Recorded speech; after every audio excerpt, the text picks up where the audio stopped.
মানুহক ইমান অত্যাচাৰ কৰিব নাপায়, সেইকাৰণে বাদ দিলোঁ। বাদ দি ভাবিলোঁ এক্টিঙে কৰোঁ।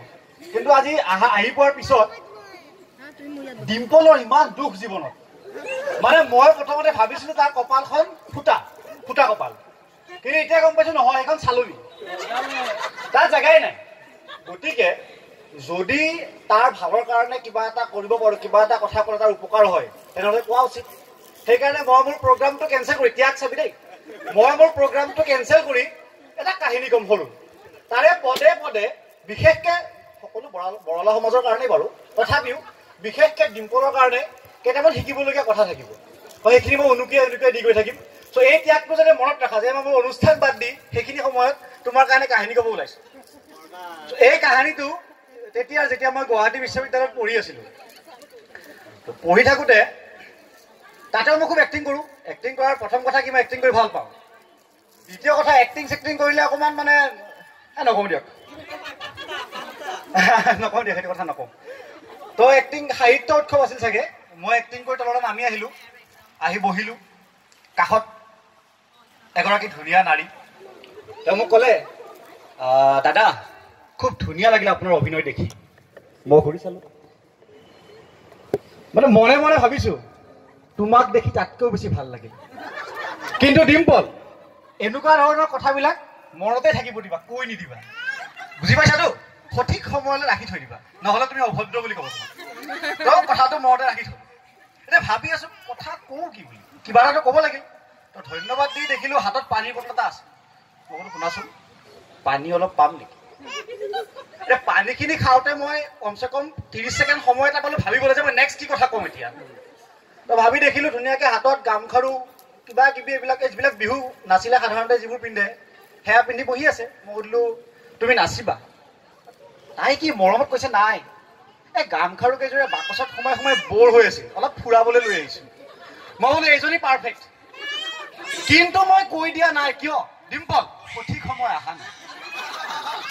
তাৰপিছতে তাই কিন্তু মোৰ কপালখন মোৰো তেতিয়া বেয়া দেই, কিন্তু মই জোৰা দিব জানো, কেনেকৈ জোৰা দিম চাবা। তাই উঠি গুচি গ'ল, দাদা মই আহোঁ। কাষৰজনী সুধিছোঁ, ভণ্টি এই নাম কি?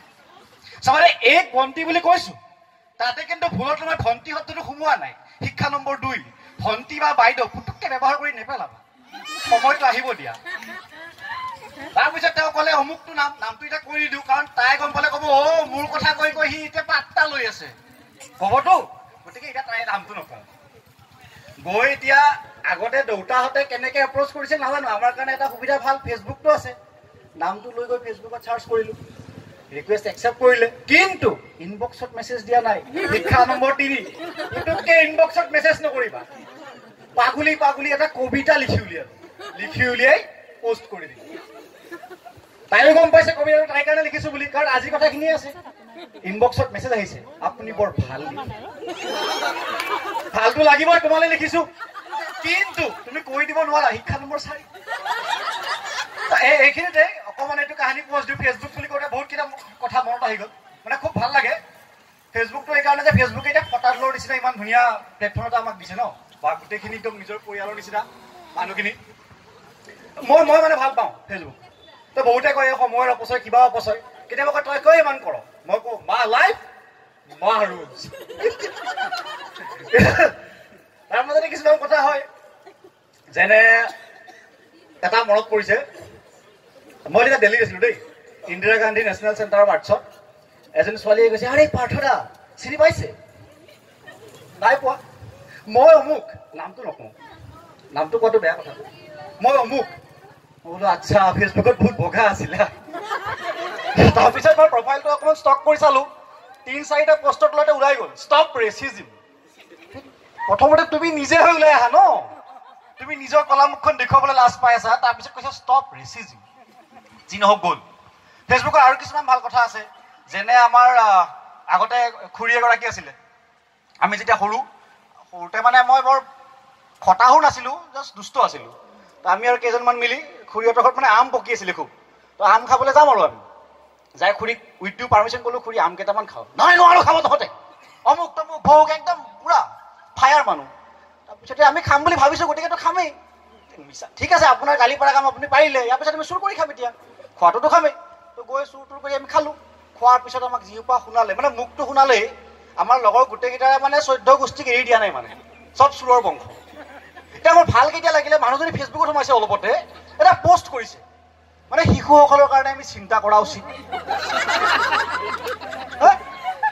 যিবিলাকে খাব পোৱা নাই সিহঁতক খুওৱা উচিত ফেচবুকে মানুহে কিমান ভাল কৰি তুলিছে দেখিছেনে এতিয়া মাজতে যে কিবা বিয়াত যে সোণৰ কথা উলিয়াইছিলে বিয়া কৰিলে সোণ দিব কিবা দিব তেখেতে পোষ্ট দিছে এটা যে এইটো মানে নাৰীৰ স্বাভিমানত আঘাত সানিছে কিবা কৰিছে আমাক বহুত দীঘলীয়া এটা দিছে মই পঢ়িলো পঢ়িব মনত পৰিল 2 বছৰৰ আগতে এখন আমাৰ তাতে বিয়া হৈছিলে সৰুতে খুৰীয়েই প্ৰথমতে আহিছিলে চাওঁ চাওঁ বোৱাৰীয়ে কি আনিছে তো ফেচবুকে মানে ভাল কৰি আছে ন কিন্তু কিছুমান মানুহে ফেচবুক ভাল নাপায় এটা উদাহৰণ যোগী আদিত্যনাথ এই ফেচবুকতে চলি আছে যিকেইটা একদম কণ্টেম্পৰেৰী চাই আছে 1 spoon of charm 1 spoon of intelligence 1 spoon of অমুক যোগী আদিত্যনাথৰ বহুত খং কিয় বোলে হিন্দুত্বৰ অপজিশ্যনত গৈছে বোলে কিয় বোলে পঞ্চৰাজৰ মেনচনে নাই তাতে পঞ্চৰাজো আহিব লাগিবতো হিন্দুত্বৰ মতে তো এনেকে বিভিন্ন ঘটনা আছে ফেচবুকত গোটেইখিনি নকওঁ কেতিয়াবা সময় ওলালে কম কাৰণ এওঁ ৰেকৰ্ডিং কৰি আছে পিছত বেছি MB হ'লে মোক গালি পাৰিব আকৌ তাৰপিছত ক'ত আছিলোঁ ফেচবুকত কবিতা লিখিলোঁ সেই হ'ল তাৰপিছত লাহে লাহে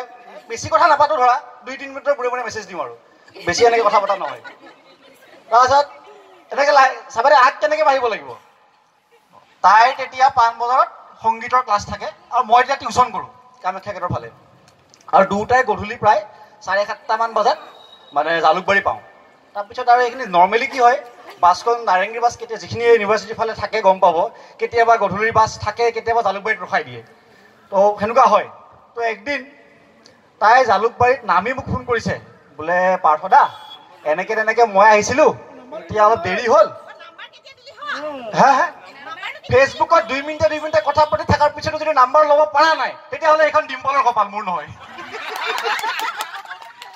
তো মোক ফোন কৰি জনালে যে এনেকৈ আপুনি বাৰু মানে অকলে যাবলৈ অলপ ভয় লাগে আপুনি আহিব পাৰিব নেকি মোৰ কপাল ইমান ফুটা সেইদিনা মই টিউশ্যন কৰিব যোৱা নাই কপাল চবৰে ফুটা থাকে কিন্তু যোৰা দিব জানিব লাগিব মই কৈছোঁ মই এই আদাবাৰী পাইছোঁৱেই বহি আছিলোঁ হোষ্টেলৰ ৰুমত লগে লগে কাপোৰ পিন্ধি ওলাই আহিলোঁ ওলাই আহি মই 3rd ফ্ল'ৰত আছিলোঁ গ্ৰাউণ্ড ফ্ল'ৰ পাওঁতে আকৌ ওপৰলৈ গ'লোঁ কিয় হোষ্টেলত থাকোঁ সেইকাৰণে ডিঅ'ড্ৰেণ্টটো মাৰিবলগীয়া হয় গতিকে মই ডিঅ'ড্ৰেণ্টটো মাৰি আকৌ নামি আহিলোঁ আহি দৌৰি দৌৰি গৈছোঁ মই জালুকবাৰী লাগে তাই সুধিছে অপজিট ডিৰেকশ্যনৰ পৰা কিয় আহিছা মই বোলো কথা আছে তুমি চব বুজি নাপাবা তাৰপৰা এতিয়া যিখিনি এটা ইউনিভাৰ্চিটিত কোনোবা যদি পঢ়িছিল বা কোনোবা যদি পঢ়ি আছে তেওঁলোকে গম পাব এই 7টা 7:30টাৰ সময় গুৱাহাটী ইউনিভাৰ্চিটিখন বৰ ধুনীয়া হৈ থাকে তাৰমানে গুৱাহাটী ইউনিভাৰ্চিটিত পোহৰ বৰ বেছি এটা নাই পৰিৱেশটো ধুনীয়া সুন্দৰ পৰিৱেশ মানে ধুনীয়াকৈ দুটাই জালুকবাৰীৰ পৰা কথা পাতি পাতি গৈ আছোঁ তাই গান গাইতো তাই এনেকৈ দিলে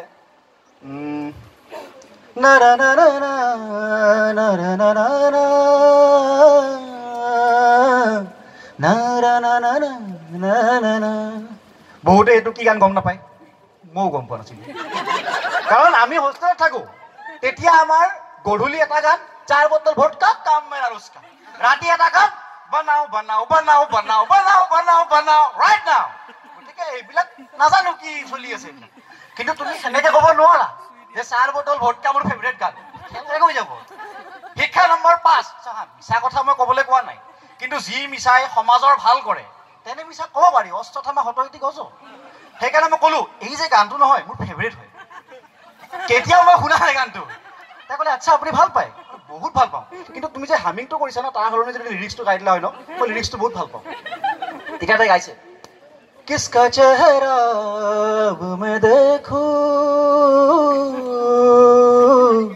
तेरा चेहरा देख कर এই কাৰণেতো ভাল পাওঁ গানটো তুমি বিশ্বাস নকৰিবা যোৱা এসপ্তাহৰ মই গানটো শুনি আছোঁ তাৰপিছত আচ্ছা সঁচাই মিছা কথা 1948 চনতে কোৱা তেতিয়া জন্মই হোৱা নাছিলে তাকেতো কোৱাই নাই তাৰমানে আজিলৈকে তো এনেকৈ হ'ল কথা পাতি পাতি আহি আছোঁ তাৰপিছত আৰু হোষ্টেলৰ এণ্টি টাইম থাকে ন এটা তো তাই ক'লে দেৰি হৈছে মই বোলো শুনাচোন ইমান যিহেতু দেৰি হৈছেই অলপ দেৰি কৰি মেঘালীত চাহ একাপ খাই যাওঁ মেঘালী মানে এতিয়া মেঘালীখন নহয় দেই তেতিয়া পুৰণা মেঘালীখনৰ মানে মাদকতাই বেলেগ আছিলে তাই ক'লে হ'ব দিয়ক ঠিক আছে তো গ'লোঁ মেঘালীত চাহ খাবলৈ চাহ চিঙৰা খাই আছোঁ বহি লৈ মানে চাবা হা মৰম ভাল পোৱা একফালে খোৱা বস্তু একফালে সেইটোৰ লগত কম্প্ৰমাইজ নহয় তো মই তাতে কনচেণ্ট্ৰেট কৰিলোঁ চিঙৰা আৰু চাহত দুখ লাগিছে কেতিয়া তাই মোবাইলটো উলিয়াই লৈছে ৰে মানে মই লগত আছো তাৰপিছতে মোবাইলত তুমি মেছেজ কৰিছা মোৰ দুখ লাগিব ন মই ক'লো শুনাচোন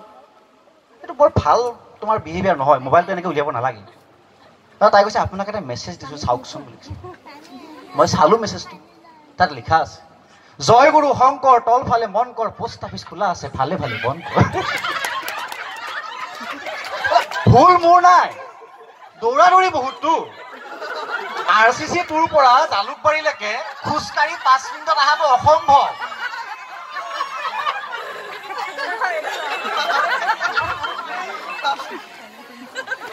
কিন্তু ডিম্পল অৱশেষত তাই ফচিলে যদিও পোষ্ট অফিচ খোলা আছিল তথাপিও ফচিলে এপ্ৰ'চ টু মি বাকী একদম শেষত এটা কথা কৈ দিওঁ যে উপৰোক্ত কাহিনীৰ লগত কোনো বাস্তৱ মানুহৰ সংগতি নাই যদি কোনোবা মানুহৰ লগত তেনেকুৱা সংগতি থাকে সেয়া কাকতলীয়া সংযোগ মাথোঁ ধন্যবাদ